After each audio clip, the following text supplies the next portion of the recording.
மருத்துவராவது உங்கள் லட்சியமா? அரசு பள்ளி மாணவர்கள் உட்பட 1000க்கும் மேல் மருத்துவர்களை உருவாக்கிய ஸ்பெக்ட்ரா நீட் அகாடமியில் 2024க்கான நீட் கிராஷ் கோர்ஸ் வகுப்புகள் மார்ச் 20 முதல் ஆரம்பம். அட்மிஷன் நடைபெறுகிறது. தமிழ்நாட்டு பொறுத்த வரைக்கும் 4 முனை போட்டி வந்துட்டு இருக்கு. ஆனா போட்டி வந்து திமுக அதிமுக இடையே மட்டும்தான் இருக்கா, இல்ல பிஜேபியோட ரோல் எப்படி இருக்குன்னு நினைக்கிறீங்க? இல்லை, எங்களை பொறுத்த வரைக்கும் நாங்கள் எதிர்த்து நிற்கின்றவர்களை பார்க்குறதை காட்டிலும் எங்களுக்கான ஒரு மிகப்பெரிய சவாலாக நாங்கள் பார்ப்பது 2019 காட்டிலும் இந்த முறை நாங்கள் வந்து அதிகப்படியான வாக்கு வித்தியாசத்தில் வெற்றி பெற வேண்டும் என்கின்ற அந்த ஒரு நிலையை நோக்கி தான் ஓடிட்டு இருக்கோம். எதிர்த்து நிற்கிற வேட்பாளர் நாங்கள் வந்து பலமாகவும் பார்க்கல, அவங்க சாதாரணமாகவும் பார்க்கல. எங்களை பொறுத்தவரைக்கும் மக்களை சென்று நாங்கள் ஓட்டு கேட்க போகும்பொழுது யாரையும் திட்டியும் நாங்கள் குறை சொல்லி வாக்கு கேட்கறதை காட்டிலும் எங்களுடைய முதலமைச்சர் செய்திருக்கின்ற அந்த சாதனைகளை எடுத்து சொன்னாலே போதுமானதாகத்தான் இருக்கின்றது. அதனால் 2 முனை 3 முனைலாம் பார்க்கும்பொழுது எங்களை பொறுத்த வரைக்கும் எங்களுடைய மாவட்ட கழக செயலாளர்களுக்குள்ள எங்களுக்குள்ளே தான் அது போட்டியே தவிர நாங்கள் மற்றவர்களை நாங்கள் போட்டியாக பார்க்கவில்லை.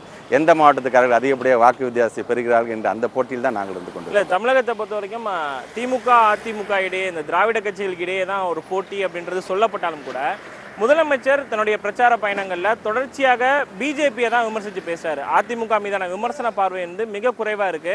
அப்போ டிஎம்கேவே வந்து திமுக பாஜகன்ற ஒரு நெரேட்டிவ் வந்து செட் பண்ணுறாங்க. அப்படி கிடையாது. இந்த தேர்தலில் வந்து ஒன்றியத்தில் ஒரு மாற்றத்தை கொண்டு வர வேண்டும் என்பதற்கான தேர்தல் தான். ஒன்றியத்தில் நேஷனல் பார்ட்டியாக இருக்கும்போது பாரதிய ஜனதா இருக்கின்றனால தான் இன்றைக்கு அந்த 10 வருடமாக ஏன் மோடியை மாற்ற வேண்டும், யார் வர வேண்டும் என்பதை காட்டிலும் யார் வரக்கூடாது அப்படிங்கிறத வந்து ரொம்ப தெளிவாக இருக்கக்கூடியவர்கள் நாங்கள். ஆக அந்த விதத்தில் மோடி இந்த 10 வருஷமாக என்னென்ன செஞ்சார், என்னென்ன செய்யலை, குறிப்பாக நம்முடைய தமிழ்நாட்டை எப்படியெல்லாம் அவர் வஞ்சித்திருக்கார் அப்படிங்கிறத எடுத்து சொல்ல வேண்டிய அந்த கட்டாயம். அப்படி சொல்லும் பொழுதே நம்முடைய தமிழ்நாட்டுடைய மக்கள் பொறுத்த வரைக்கும் கடந்த ஒரு 10 வருஷத்தில் வந்து எத்தனை ஆண்டுகள் அதிமுக சார்ந்தவர்கள் வந்து பாரதிய ஜனதா கூட்டணியில் இருந்தார்கள், எவ்வளோ மாநில உரிமைகளை விட்டு கொடுத்திருக்கார்கள் என்பதெல்லாம் இன்றைக்கு ஒரு புரிதலோடு இருக்கும்பொழுது நம்ம தொடர வேண்டிய அவசியமே இல்லை.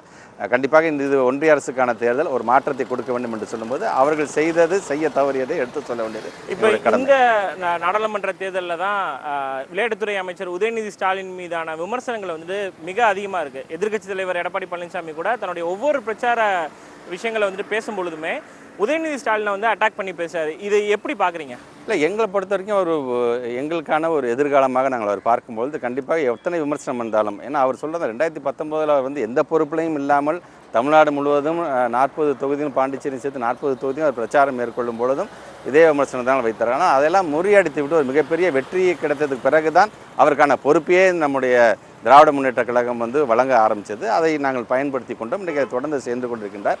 அவர் சொல்கின்ற கருத்துக்கள் மிக எளிதாக, எப்போதுமே பேசக்கூடிய ஒரு அரசியல்வாதியோட பேச்சு மாதிரி இல்லாமல் மிக எளிதாக அந்த மக்களுடன் கலந்துரையாடுகிறார். அங்கே என்ன பிரச்சனைகள் எடுத்து பேசுகிறார், அவர்களுடைய ஒருத்தராக அவர் பேசும் பொழுது அது மிக சுலபமாக எடுபடுகின்றது. மக்களுக்கு ஒரு புரிதலை உடனடியாக அது வழங்குகிறது.